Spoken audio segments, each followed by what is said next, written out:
মা থেকে tiffin box সিরিজে তোমাদের জন্য ভীষণ একটা হেলদি টিফিন নিয়ে আসবো। সেটা হচ্ছে ছাতুর পরোটা, সত্তু কা পরাঠা। কী করে বানাবে? ভীষণ ইজি। ছাতু ভীষণ পুষ্টিকর আর অনেকক্ষণ পেট ভরা রাখে। তো এটা যেমন বাচ্চাদের জন্য ভালো তেমন বড়দের জন্য।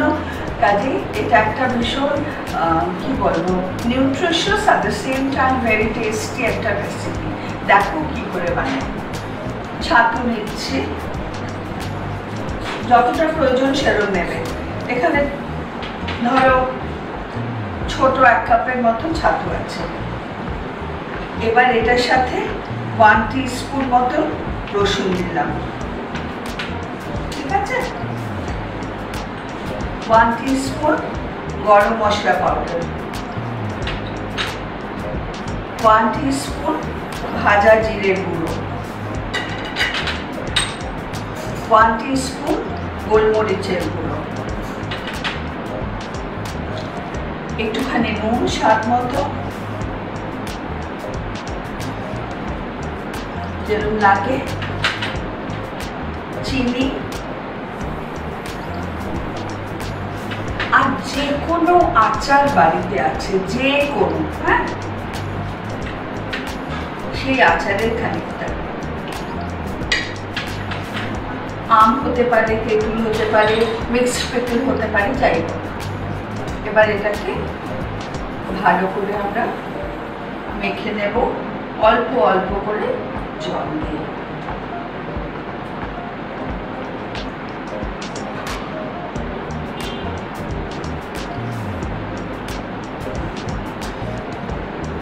জলটা অল্প অল্প করে মেশাবো যতক্ষণ না এটা মসৃণ একটা মাখা হচ্ছে। মাখা মোটামুটি হয়ে গেছে। এবার একটু স্বাদ মতো কাঁচা লঙ্কা, একটু শক্ত আছে তাই আর সামান্য একটু জল দেব। এই মাখাটা কিন্তু এমনি এমনিও খেতে পারো আচার দিয়ে, জানো, মানে ডায়েট যদি করো, লাঞ্চে ভাতের বদলে এটা খেলে অনেকক্ষণ পেট ভরা থাকবে। ব্যাস, আমার মাখা মোটামুটি শেষ। আচ্ছা, আমি 2টো পরোটা বানিয়ে দেখাবো। এই ছাতুর মাখাটা মেখে ফ্রিজে কিন্তু রেখে দিতে পারো 3-4 দিন, কিচ্ছু হবে না। আর ছাতুর পরোটা কখনোই ময়দা দিয়ে হবে না, এটা একেবারে বিহারের খাবার। কাজেই maida is a big no no, এটা আটা দিয়ে হবে। 2টো বানাবো বলেছি, তাই 2টো, বাকিটা আমি রেখে দেব।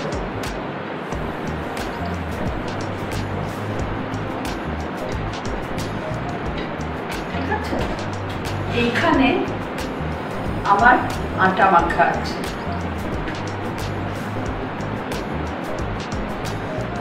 এটা এখানে রেখে দিলাম, আমার ছাতু মাখাটা। আর এই যে 2টো গোলা আমি করেছিলাম। এবার আমার আটা মাখাটা, আটাটা কিছুই না, নুন দিয়ে জল দিয়ে আটা মাখবে, ঠিক যেমন রুটির আটা মাখবে। কোনো ময়ানও দিতে হবে না, কিছুই দিতে হবে না, কিন্তু মাখাটা মসৃণ হবে।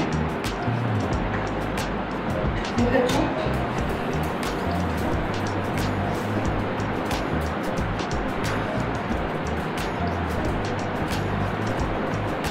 এরকম করে স্ট্রেচ করবে, যত স্ট্রেচ করবে তত এটা মসৃণ হবে। ঠিক আছে, হয়ে গেছে। আমি এবার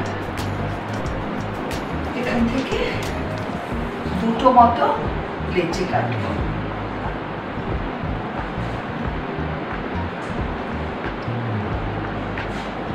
এই 2টো দিয়ে আমার পরোটা হবে। আমি এখন 2টোই দেখাবো।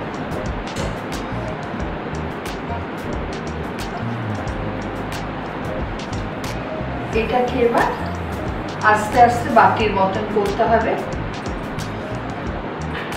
বাটির মতন করে দিয়ে মাঝখান সাইডটা পাতলা করবে, মাঝখানটা কিন্তু ভারী থাকবে। করে দিয়ে এটা ভরে মুখটা খুব আস্তে আস্তে সিল করে দিতে হবে, যেন বেরিয়ে না যায়।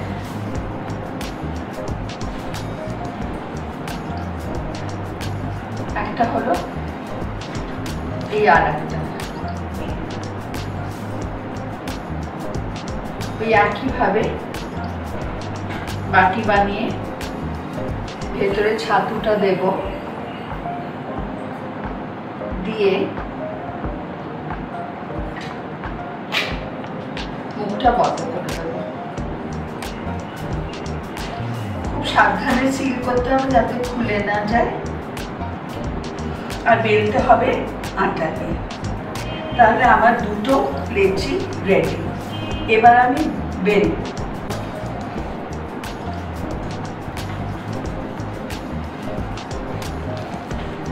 একটু আটা ছড়িয়ে ছড়িয়ে বেলে নিতে হবে।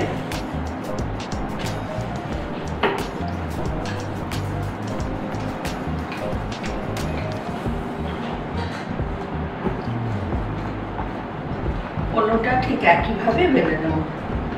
খুব মোটা মোটা বেলো না, খেতে ভালো লাগবে না। সাইডগুলো দেখুন যেন একটু পাতলা হয়ে যাবে। ব্যাস, ছাতু পরোটা রেডি। অন্যটাও বেলে নিচ্ছি। এবার ফার্স্টে আমি ভালো করে সেঁকে নেব।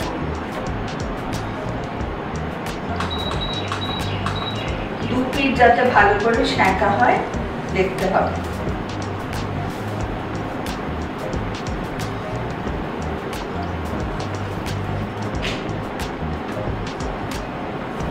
আটার পরোটা তো ভালো করে সেঁকতে হবে।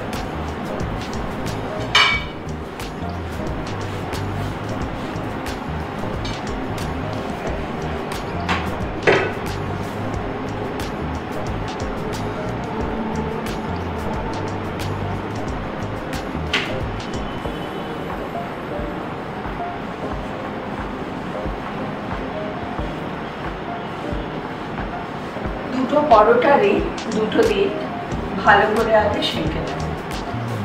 আমার দুটো পরোটাই সেঁকা হয়ে গেছে। এবার তেল দেবো হালকা করে।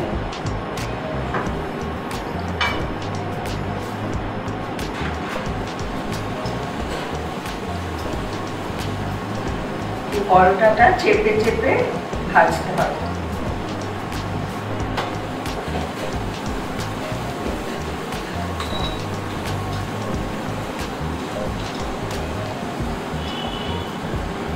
যে যেমন ফ্রাই খাবে সেরকম করবে। আমি একটু কড়া কড়া পছন্দ করি, তাই সেভাবে করছি।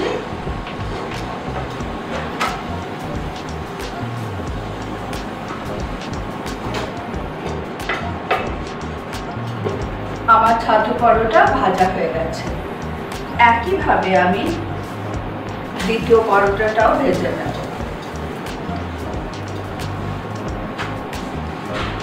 ছাতু paratha is ready with served. আমি সার্ভ করেছি একটুখানি কুলের আচার দিয়ে। তোমরা যে কোনো জিনিস দিয়ে সার্ভ করতে পারো। আর কুলের আচারের রেসিপি আমাদের কিন্তু ফেসবুক পেজে আছে, দেখে নিতে পারো।